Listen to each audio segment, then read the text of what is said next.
Thank you very much, Karin, for agreeing to have this Advent conversation with me.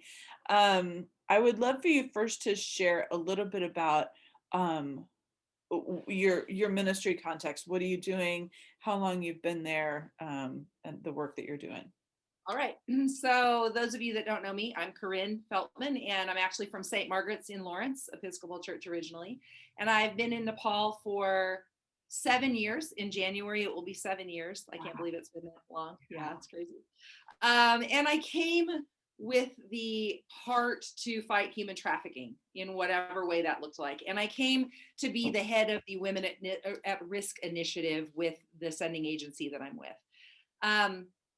So what I do is basically I go at human trafficking prevention through girls and women's empowerment programs, through strengthening education and opportunities like income opportunities. Right now, I have a scholarship program that sends 55 at-risk village students to school, all the way up through a bachelor's program at this point.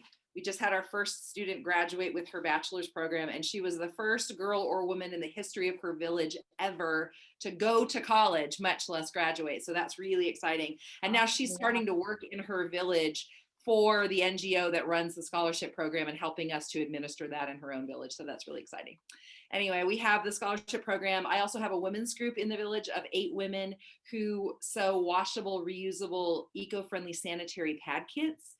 I don't know how much people are watching know about the situation in Nepal and in the developing countries, but often they have no way to manage menstruation. And so they are not able to go to school on the days that they have their periods. There are also some religious and cultural norms that make it difficult for them to go to school at that time as well. But we have found that if we can provide a way for them to manage that every month, they can actually go to school on the days that they have their periods, and it increases their school days by up to 2 months a year. And that then helps them to pass their exams and to pass into the next class and to get better education and better jobs, and that helps protect them in the long run from human trafficking and exploitation and things like that. So we have a women's group who makes an income making the pads, and then we give training to boys and girls in the school about women's health and menstruation and things like that, and then we distribute those pad kits for free to the girls in the schools. So this year we're slated to donate 700 pad kits to the girls in the schools. And then we also sell them at kind of a wholesale price to other NGOs that are doing similar work here in Nepal. So that's exciting. When I'm in Kathmandu, which is not very often anymore, I'm usually in the village, but when I'm in Kathmandu, I volunteer at a couple of different safe houses and just mentor the girls there, have Bible study with them, and just kind of walk alongside them. And then I have other ministry things that I do as well. I teach Sunday school. It's actually on Saturday here in Nepal, but they call it Sunday school. So I said once, like, why do you call it Sunday school? And they said, well, because you do. And we were like, well, we call it Sunday school because church is on Sunday. They're like, oh. So anyway, I teach Sunday school on Saturday mornings to the kids in the village church. And I'm getting ready to be part of a leadership team that's going to do a regional youth group for 15 to 20-year-olds in 6 different regional churches. And they will all come together once a month. And I will be teaching in Nepali, actually doing the message and the activities and things like that. So overall, we're just trying to strengthen families, like individuals, communities, people, give them opportunities for education, give them opportunities for good health, opportunities for income, so that they don't have to seek work outside of their community or outside of the country. A lot of people go abroad and look for work and end up in really vulnerable situations. So everything we do is just trying to give people an opportunity to live a life free of marginalization and exploitation, like right here in their own community, and be able to stay home and just have happy, healthy lives. I know that this lockdown has been really hard on you, on the people that you work with, that it was very, very strict, and quite a burden and hardship. I'd love to hear a little bit about that, but then where you've seen God at work in the village in Kathmandu. Yeah, because I mean, at first glance, right, what you see is the difficulties and the hardship. And Nepal was hit particularly hard. and part of that is because most of the people here are day laborers, which means that they literally make enough money for that day as they're working that day, like in the Bible, and they're standing there waiting for someone to hire them, and they go in the field and they work that day and they get the money that day. So literally the day after lockdown, they were out of money and out of food and out of everything that they needed, with no option to earn more. So that hit a huge number of the people, the majority of the people that live in Nepal. And that lockdown lasted about 8 months. So the suicide rates increased, and the just everything increased. That was really difficult. There have been some shining moments in there. And by saying that, I never want to minimize the difficulty and the thing. So I'll just put that. I mean, obviously, we are acknowledging that this has been a horrible thing and this has been difficult on everyone. But that said, there have been a few really simple ways that God has been at work, and some really deep ways that he's been at work. A couple of the simple ones. For instance, I have a prayer group at St. Margaret's that prays for me once a month. And they used to do that after church, and they would gather together and they would pray. Um, Sometimes there were a few people there, sometimes there weren't. Not every week did or everyone go to church necessarily. And so it was hard to gather everybody together in one place to pray. And I, of course, could never be with them because I'm here in Nepal. Well, we now pray together and fundraising. And this, I almost hate to rejoice in fundraising in the face of everybody else's hardship, but It's the just a really reality. practical, Mhm. it is. And I Yeah. was supposed to come home on home assignment. Mhm. I've been gone for 2 years, and I was supposed to come home for 4 months in the summer. And my home assignment is when I fundraise for all of these programs. Like, I have to raise the money personally for every one of these things I do, for all 55 of the scholarships, for my own personal support, for the women's group, for everything we do. And it usually costs me $2,000 to fly to the US. And then I meet with people. I spend that whole 4 months trying to raise money for the next 2 years. And I have always been successful at that. God has always provided what I needed. I will say that, but it is an exhausting process. And through this, my organization started looking at other ways and platforms that we could do fundraising without having to be face to face. And one of them was called DonorSee. And they got me in touch with them. And I've been able to raise money for my scholarships and for the women's group online. And I can post those programs. I can put each student on there individually, and not only my own donors, because all of my funding has been coming from St. Margaret's or my friends or my family. They're already giving, and every time I'm asking them to give more, because that's my donor base and my people base.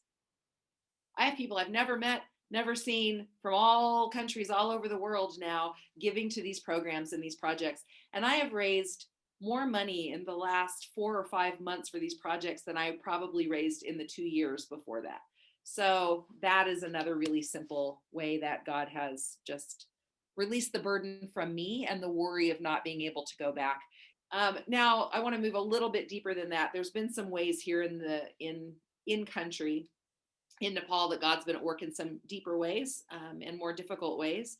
This has been a really hard year. So not only has the pandemic happened and people were out of work because of the pandemic, but we also had landslides and flooding that took entire villages in my district. We lost a couple of church families. One family in the middle of the night, their whole house was taken away in a flood, and the mother, the son, the grandfather, and another cousin were killed, and their entire house and everything in it was gone. And there's only one little girl, Sangeeta, and her father left. And that's heartbreaking. And this happened several different times in several different places with several different groups, and hundreds of people lost their lives. That's terrible.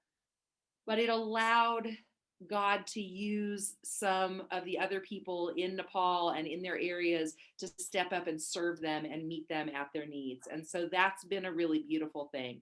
The communities have come together, they've given money and they've given donations, they've cared for them, they've taken them into their homes. This has allowed both individuals and NGOs and organizations to be able to actually serve each other, which has been really meaningful. And most of it's been being done by Nepalis, which I think is really powerful, because no foreigners can come now. So no one can come, no relief teams can come, no volunteer teams can come. Like, it needs to be done with the people that are left in the country.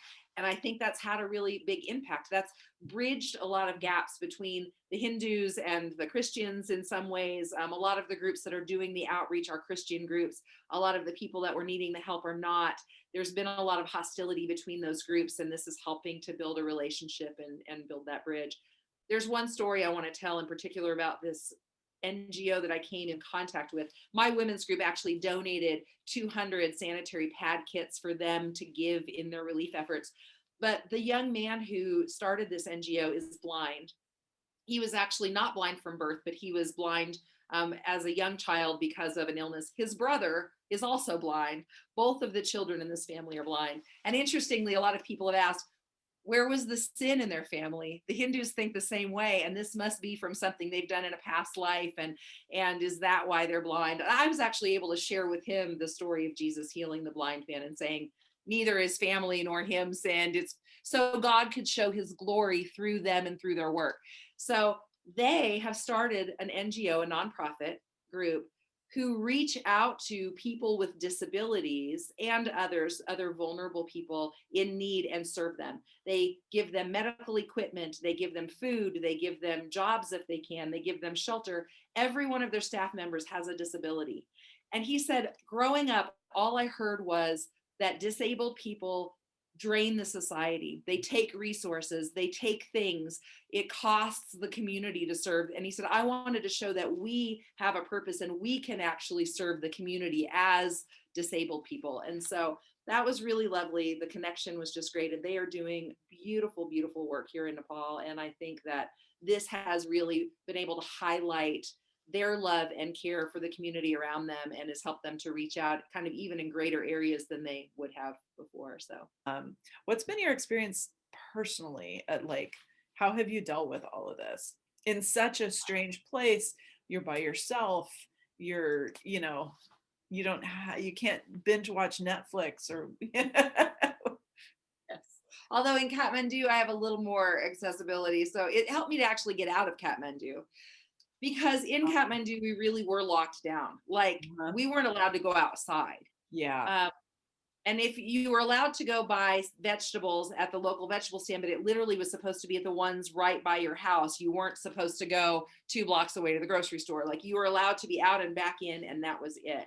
There was even a point where they gave the okay for the police to shoot at people if they were out outside of those curfew hours. And so we were literally locked inside the house. And I'm in an apartment, a very small apartment in Kathmandu, without a lot of light, without access to a yard, without anything. And so that was difficult. Now, there was a blessing, like you said, in that first period, I could slow down. Like, I don't slow down well. And sometimes you have to force me to do it, but I need it. And it was a relief to have an excuse not to do anything. So for even a couple of months, maybe it was like, oh, this is nice. I don't have to be somewhere. I can't be somewhere. Like, not only do I not have to, I can't. God made the excuses for me, right? And it was like, here we go. But after that, it got difficult. And I have a chronic health issue, an inflammatory health issue that affects me physically sometimes. And if I don't get enough activity and enough exercise, that can really start to be a problem. And so finding enough ways to get activity and exercise was my challenge in this tiny apartment. I can't even do yoga because I don't have enough space on my floor to lay down. I'm 6 foot tall and I don't have 6 feet of open space on my floor, right? So it really was a challenge. But I want to give another bright side. So what ended up happening was, my landlord lives upstairs from me right now, and they moved in. I used to have teammates that lived up there, but my landlord and his wife moved up there about a year ago. She's a believer, and I didn't know that. A believer is what we call Christians here. That's the term they use. He's not, but she is. And so she and I started talking one day, and the long story short is she and I have built a friendship, and that has been a real blessing in of itself. And then I was looking for ways to exercise, and I was talking to her about it. And one day I said, I've been doing these exercises in my apartment. Do you want to do them together on the roof? So she and I went up to the roof and exercised. Like I did this kind of an insanity type of an exercise, and I said, if you ever want to do it again, let me know. And she said, how about every morning at 6:45? Now, can I tell you, I'm not a morning person. And the idea of working out being up at 6:45, much less, but working out at 6:45 every morning in the cold on the roof. But we did it. And then I said, like, she didn't have anywhere to fellowship and I didn't have anywhere to fellowship. And so I invited her down every Saturday and we would watch our local church online and worship together and pray together and build that relationship. So that helped me in this time. So I am alone, but I also had her in the same apartment and we were able to build a friendship. Well, Oh, and one thing I wanted to add though, just prayers, because you said like, oh, there's a vaccine and yeah. a light at the end of the tunnel. That's not coming here soon, probably to Nepal. So just prayers for all of the developing countries across the world. There are challenges. There's challenges in how we're valued, but and whether or not we get it soon. But there's also challenges with things like refrigeration and transport and ability to get it to the people that need it. So just prayers that we can also somehow take advantage of that and get that protection here and in other developing countries as well, kind of in a timely manner, because it will definitely be behind the Western countries and we get that and that's fine. But just praying that they come up with something that they're able to roll out here in kind of a timely manner and help protect people. For that, things that we can pray for you. Just that God continues to use me in a way that's relevant to him, and just for it always to be about him. I'm a doer. I've always been a doer and I like to accomplish things. And that's been something else helpful in this pandemic, is just not being able to accomplish anything for almost a year. That's been really humbling, but I think it's been a good experience, and just prayers that I can carry that forward, even when I'm able to start the programs again and things like that, that I just keep my eye on what's really important. And that is, I may be the only reflection of Jesus that some of these people ever get. They may never hear another word about him. They may know nothing else about him. Even if you're not Christian in the US, you've heard the stories, about Noah's Ark and all of that. You've heard something about Jesus and Christmas. That's not the case here. And so just that every moment of every day, I can be mindful of the fact that I'm reflecting Jesus to these people, and this may be the only information they ever get about him, and I want it to be something beautiful and positive. So prayers that I can continue to do that even on the days that I don't feel like it, because there are those days that I don't feel like it.